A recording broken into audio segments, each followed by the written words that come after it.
شمویل علیہ السلام کہنے لگے، مجھے تو محسوس ہوتا ہے کہ تم صرف زبان کی حد تک یہ کہہ رہے ہو، جہاد فرض ہونے پر تم پیچھے ہٹ جاؤ گے۔ انہوں نے کہا، یہ کیسے ممکن ہے جبکہ بنو عمالقہ نے ہمیں بہت تکالیف پہنچائی ہیں، ہمیں القدس سے نکال دیا، بخت نصر بادشاہ نے ہماری بہت بڑی تعداد کو قتل کیا ہے، لہٰذا ہم تو ان سے ضرور لڑیں گے۔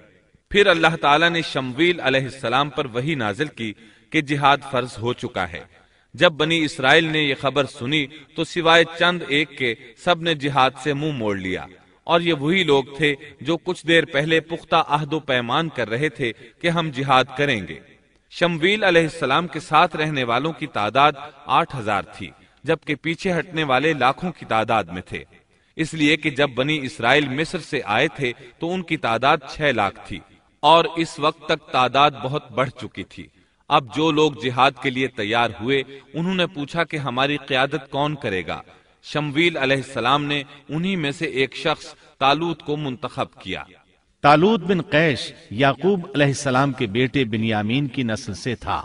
طالوت سے پہلے بنی اسرائیل کے جتنے بادشاہ تھے تمام کے تمام یہودا بن یعقوب کی نسل سے تھے۔ بنی اسرائیل کو بہت تعجب ہوا، انہیں امید تھی کہ ان کا بادشاہ یہودا کی نسل سے ہوگا، لیکن ہو گیا بنیامین کی نسل سے۔ چنانچہ انہوں نے اسے تسلیم کرنے سے انکار کر دیا اور آگے سے باطل تعویلات کرنے لگے۔ اللہ تعالیٰ سورۃ البقرہ آیت 247 میں فرماتے ہیں، وقال لهم نبيهم إن الله قد بعث لكم طالوت ملكا قالوا أنا يكون له الملك علينا ونحن أحق بالملك منه ولم يؤت سعة من المال قال إن الله اصطفاه عليكم وزاده بسطة في العلم والجسم والله يؤتي ملكه من يشاء والله واسع عليم۔ اور ان سے ان کے نبی نے فرمایا کہ اللہ تعالیٰ نے طالوت کو تمہارا بادشاہ بنا دیا ہے، تو وہ کہنے لگے کہ بھلا اس کی ہم پر حکومت کیسے ہو سکتی ہے؟ اس سے تو کہیں زیادہ بادشاہت کے حقدار ہم ہیں، اس کو تو مال میں فراخی بھی نہیں عطا کی گئی ہے۔ نبی نے فرمایا، سنو، اللہ تعالیٰ نے اسی کو تم پر برگزیدہ کیا ہے، اسے علمی اور جسمانی برتری بھی عطا فرمائی ہے۔ بات یہ ہے کہ اللہ جسے چاہے اپنا ملک دے، اللہ تعالیٰ کشادگی والا، علم والا ہے۔ طالوت ایک غریب آدمی تھا، مالی حیثیت بھی اچھی نہیں تھی، چمڑوں کو رنگ کر پیٹ پالتا تھا، لیکن اس وقت علم و حکمت میں اس کا کوئی ثانی نہیں تھا، اور جسمانی ڈیل ڈول بھی اس قدر تھا کہ جو ایک بار دیکھتا ہی رہ جاتا۔ اللہ نے اسے بہت اچھا جسم اور اعضاء عطا فرمائے تھے، رنگ بھی سفید تھا، لیکن چونکہ وہ یہودا کی نسل سے نہیں تھا اس لیے وہ کہنے لگے، اس کی نسبت تو ہم زیادہ حقدار ہیں کہ بادشاہ بنے۔ ان کی بات کا جواب شمویل علیہ السلام نے یہ دیا کہ یہ انتخاب میرا نہیں، اللہ تعالیٰ کا ہے، اور بادشاہت کے لیے عقل اور جسمانی طاقت کی ضرورت ہوتی ہے۔ بادشاہت یوں بھی اللہ کے اختیار میں ہے، جسے چاہے عطا کر دے۔ یہ سن کر ان میں سے اکثر نے لڑنے سے انکار کر دیا، اللہ کے نبی کی اطاعت بھی چھوڑ گئے۔ اس نازک موقع پر شمویل علیہ السلام نے ان سے کہا، اگر میں تمہارے پاس کوئی ایسا نشان اور معجزہ لے آؤں جو ثابت کر دے کہ یہ اللہ کا انتخاب ہے تو کیا تم میری باتوں پر یقین کر لو گے؟ وہ کہنے لگے، جی ہاں۔ چنانچہ اللہ نے انہیں ایک معجزہ عطا فرمایا۔ اس کا ذکر سورۃ البقرہ آیت 248 میں آیا ہے۔ وقال لهم نبيهم إن آية ملكه أن يأتيكم التابوت فيه سكينة من ربكم وبقية مما ترك آل موسى وآل هارون تحمله الملائكة إن في ذلك لآية لكم إن كنتم مؤمنين۔ ان کے نبی نے ان سے پھر کہا کہ اس کی بادشاہت کی ظاہری نشانی یہ ہے کہ تمہارے پاس وہ صندوق آ جائے گا جس میں تمہارے رب کی طرف سے دل جمعی ہے، اور آل موسیٰ اور آل ہارون کا بقیہ ترکہ ہے، فرشتے اسے اٹھا کر لائیں گے، یقیناً یہ تو تمہارے لیے کھلی دلیل ہے اگر تم ایماندار ہو۔ اس آیت میں اللہ تعالیٰ نے شمویل علیہ السلام کی نبوت اور طالوت کی بادشاہی ثابت کرنے کے لیے نازل ہونے والے معجزے اور علامات کا ذکر کیا ہے، یعنی وہ تابوت جسے بنو عمالقہ نے چھین لیا تھا وہ واپس آ جائے گا اور فرشتے اسے اٹھا کر لائیں گے۔ چنانچہ لوگوں کے دیکھتے ہی دیکھتے اللہ کے فرشتوں نے اس تابوت کو لا کر طالوت کے سامنے پیش کر دیا۔ یہ معجزہ دیکھ کر وہ مطیع ہو گئے۔ اب طالوت ان لشکروں کو لے کر دشمن کی طرف بڑھے۔ اللہ تعالیٰ سورۃ البقرہ آیت 249 میں فرماتے ہیں، فلما فصل طالوت بالجنود قال إن الله مبتليكم بنهر فمن شرب منه فليس مني ومن لم يطعمه فإنه مني إلا من اغترف غرفة بيده فشربوا منه إلا قليلا منهم۔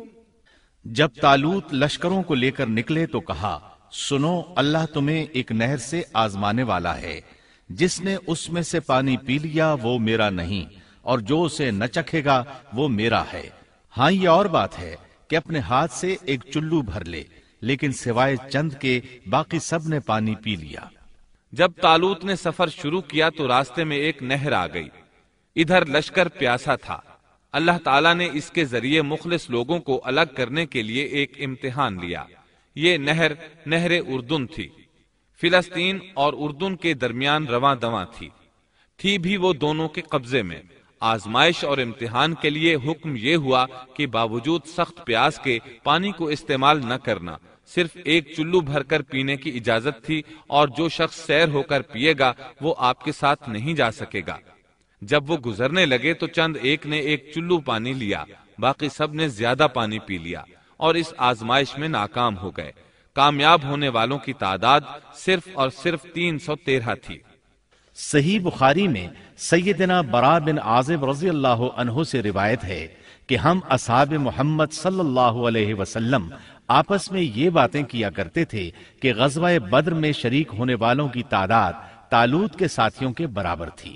اللہ تعالیٰ سورۃ البقرہ آیت 249 میں فرماتے ہیں، فلما جاوزه هو والذين آمنوا معه قالوا لا طاقة لنا اليوم بجالوت وجنوده قال الذين يظنون أنهم ملاقو الله كم من فئة قليلة غلبت فئة كثيرة بإذن الله واللہ مع الصابرین۔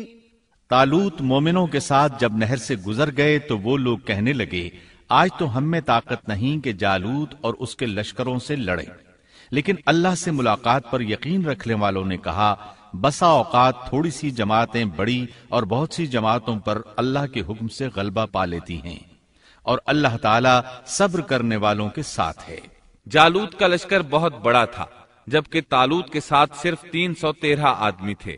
یہ صورتحال دیکھ کر بنی اسرائیل گھبرا گئے، بولے ہم تو تعداد میں بہت تھوڑے اور نہایت کمزور ہیں، کس طرح ان سے جہاد کر سکتے ہیں؟ لیکن ان میں سے کچھ لوگ نہایت پارسا اور اللہ پر یقین رکھنے والے تھے۔ یہ اور شمویل علیہ السلام دوسروں کا حوصلہ بڑھانے لگے، آخر وہ لڑائی پر تیار ہو گئے، مقابلہ ہوا۔ ولما برزوا لجالوت وجنوده قالوا ربنا أفرغ علينا صبرا وثبت أقدامنا وانصرنا على القوم الكافرين۔ اور جب ان کا جالوت سے اور اس کے لشکر سے مقابلہ ہوا تو انہوں نے دعا مانگی کہ اے پروردگار ہمیں صبر دے، ثابت قدمی دے اور کفار کے مقابلے میں ہماری مدد فرما۔ مقابلہ شروع ہوا۔ جالوت اپنے لشکر سے نکلا اور مقابلے کے لیے للکارا۔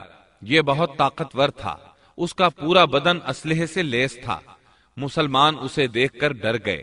طالوت نے اپنے ساتھیوں سے کہا، کون اس کے مقابلے میں نکلے گا؟ سب خاموش رہے۔ اس کے لشکر سے ایک نوجوان نکلا، یہ داؤد علیہ السلام تھے۔ اس وقت یہ صرف 16 سال کے تھے۔ یہ رسی میں پتھر باندھ کر اس کو گھما کر پھینکنے کے ماہر تھے۔ نشانہ زبردست تھا، پتھر بہت تیزی سے جاتا تھا، اس کی ضرب بہت شدید ہوتی تھی۔ جالوت نے انہیں دیکھ کر مذاق اڑایا۔ اس نے کہا، نوجوان تم ابھی بچے ہو، واپس جاؤ، میرے مقابلے میں کسی بڑے کو بھیجو۔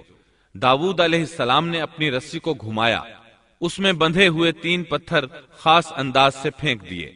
تینوں گولی کی رفتار سے آئے اور اس کے ماتھے پر لگے۔ جالوت کا سر پاش پاش ہو گیا اور وہ مر گیا۔ اس کے مرتے ہی جالوت کے لشکر میں خوف ہراس پھیل گیا۔ طالوت نے اپنے 313 مجاہدوں کے ساتھ ان پر حملہ کر دیا۔ ان میں کھلبلی مچ گئی، سنبھل نہ سکے، پیٹھ پھیر کر بھاگے۔ فهزموهم بإذن الله وقتل داود جالوت۔ پس اللہ تعالیٰ کے حکم سے انہوں نے جالوتیوں کو شکست دے دی اور داود کے ہاتھوں جالوت قتل ہو گیا۔ یوں اللہ تعالیٰ نے بنی اسرائیل کو دوبارہ غلبہ عطا فرمایا۔ فتح کے بعد طالوت نے داود علیہ السلام کو اپنا داماد بنا لیا۔ اس طرح داود علیہ السلام طالوت کے بعد بادشاہ بنے۔ اللہ تعالیٰ سورۃ البقرہ آیت 251 میں فرماتے ہیں، وآتاه الله الملك والحكمة وعلمه مما يشاء۔ اور اللہ تعالیٰ نے اسے بادشاہت اور حکمت عطا فرمائی اور جتنا کچھ چاہا علم بھی عطا فرمایا۔ اس طرح اللہ تعالیٰ نے داؤد علیہ السلام کو بنی اسرائیل کا بادشاہ بنا دیا۔ بادشاہت اور نبوت ان کے پاس جمع ہو گئی۔